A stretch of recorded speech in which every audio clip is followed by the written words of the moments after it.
Lucas nos diz que este homem estava coberto de lepra. Não apenas leproso, mas coberto de lepra. A lepra era a doença mais temida daquele tempo. Ela não tinha cura. Havia vários tipos de doenças de pele chamadas de lepra. Mas esta lepra, que devastava o corpo, que destruía as cartilagens, que não deixava apenas a pele esbranquiçada, mas ia apodrecendo a carne, deformando a pessoa, era a doença mais terrível, porque além do sofrimento, o enfermo precisava ser retirado do convívio da família, do convívio social e jogado num leprosário. Era um sofrimento atroz, era a morte, a prestação. Era uma pessoa enfrentando não só o sofrimento do corpo devastado, da morte mostrando todo dia a carranca, mas ser isolado de todo mundo. A lepra era uma doença tão terrível que ela era símbolo do juízo de Deus e símbolo do pecado. Assim como o pecado separa o homem de Deus, a lepra separava as pessoas. Assim como o pecado torna o homem insensível, assim a lepra deixava as pessoas insensíveis. Assim como o pecado deforma, a lepra deixava deformidades. Assim como o pecado cheira mal, a lepra também apodrecia a carne e a pessoa cheirava mal. Assim como a lepra, o pecado mata, também a lepra levava à morte. Esse era o estado deste enfermo.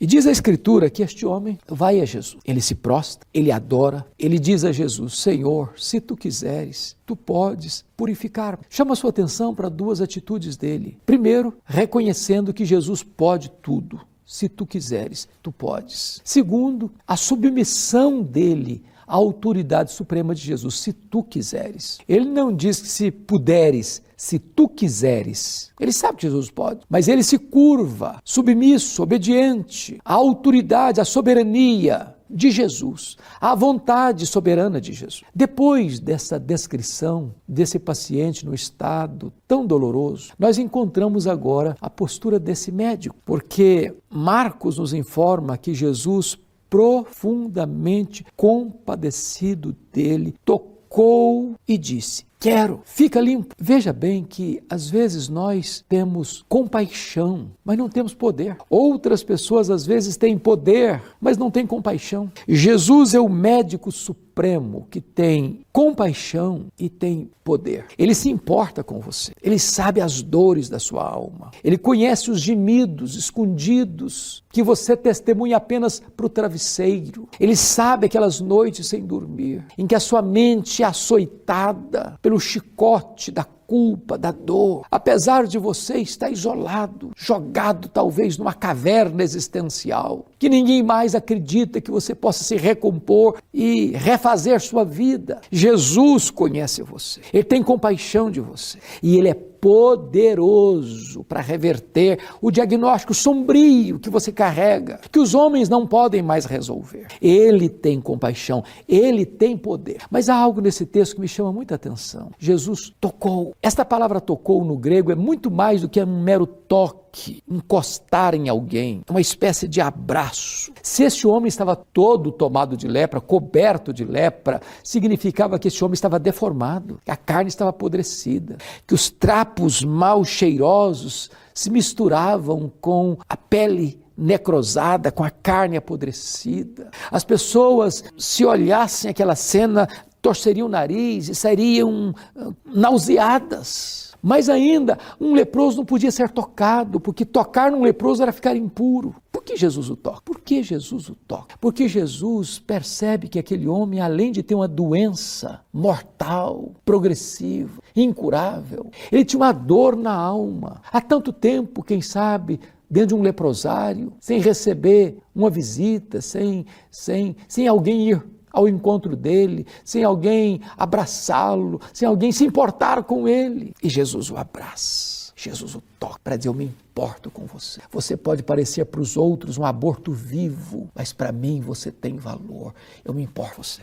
Eu não conheço a história da sua vida, eu não consigo identificar todos aqueles que estão nos acompanhando agora. Talvez você está me assistindo e você se sente assim. Sua vida parece que perdeu o sabor. Quem sabe você já flertou até com suicídio. Quem sabe você pensa, para mim não tem mais jeito, não tem mais saída. Eu quero dizer para você que Jesus é compassivo e poderoso. Hoje, Ele pode dizer para você agora, aqui, nesse momento, quero, fica limpo. Sua história vai mudar, cenário da sua vida vai mudar. A dor que pulsa na sua alma vai ser atenuada, aliviada. A cura vai brotar, porque Jesus é cheio de compaixão e poderoso. Por isso esse texto diz, quando Jesus diz, quero, fica limpo, que o homem ficou imediatamente limpo. A pele dele refeita, a carne dele recomposta, o corpo dele redesenhado, tudo se fez novo. Aquilo que o homem não pode, Jesus pode. Aquilo que você não consegue, Jesus consegue. Para ele não há impossível, para ele não há causa perdida, para ele não há vida irrecuperável, para ele não há pecado que ele não perdoe. Onde há arrependimento, aí há misericórdia, aí há graça, aí há perdão, aí há recomeço, aí há uma nova vida. Você hoje precisa de cura, não apenas física, mas emocional, moral, espiritual. Aquelas lutas, talvez que você carrega desde a infância, um abuso sofrido, uma injustiça, uma palavra que machucou você, e você carrega na alma esses dramas, esses traumas, esses recalques, essas feridas que ainda estão sangrando. Hoje Jesus quer curar você, restaurar você, transformar você, perdoar você, dar a você uma nova vida. Ele é compassivo e Ele é poderoso. Mas esse texto avança quando Jesus diz para esse homem assim, você vai ao sacerdote, oferece o sacrifício lá, para testemunho. Por que Jesus fez isso? Por que Jesus não liberou esse homem para voltar para casa de imediato? Por que ele teria que ir ao sacerdote? Por que esse ritual, antes de retomar a vida? Jesus está tendo um cuidado com esse homem. O sacerdote era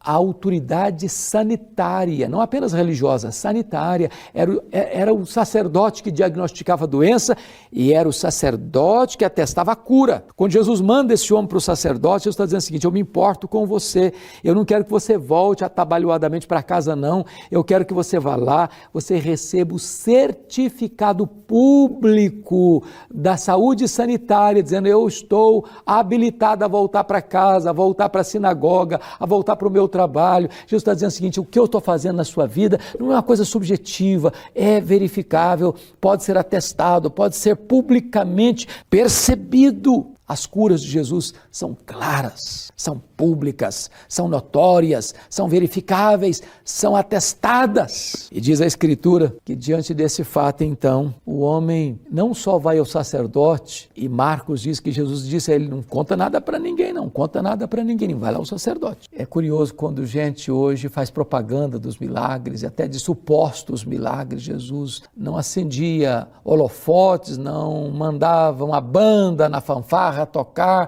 que está acontecendo milagre, não. Ele era discreto. Preste atenção nisso. Jesus mandou aquele homem ficar calado e ele falou para todo mundo. Às vezes Jesus nos manda falar e nós nos calamos, covardemente nos calamos. Mas eu queria concluir dizendo que diante do testemunho desse homem, muita gente veio, a multidão veio. E diz a Bíblia que Jesus deixou a multidão e foi para um lugar deserto, orar, sozinho com o Pai, mostrando para nós que o Deus da obra é mais importante do que a obra de Deus, mostrando para nós que a comunhão com o Pai é mais importante que o sucesso no ministério.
falando para nós. Se nós queremos poder, nós precisamos buscar o refúgio do eterno, a intimidade com o Pai, numa vida plena de oração. É por isso que Lucas 5,17, o versículo seguinte, diz que o poder de curar estava sobre ele. Jesus, sendo o homem perfeito, foi um homem de oração. E ele, sendo um homem de oração, nos ensina que não há poder sem oração. Porque ele orou, o poder de curar estava sobre ele. Eu quero dizer a você que agora mesmo Jesus pode fazer algo extraordinário na sua vida. Como fez na vida daquele homem, que estava já com a morte decretada, já estava vivendo o drama de ver a carne apodrecida, tudo se fazer novo na sua história. Jesus vai fazer o mesmo na sua história também. Se hoje, agora, você se render a Ele, confiar nele, entregar-se a Ele e confessá-lo como Senhor e Salvador da sua vida.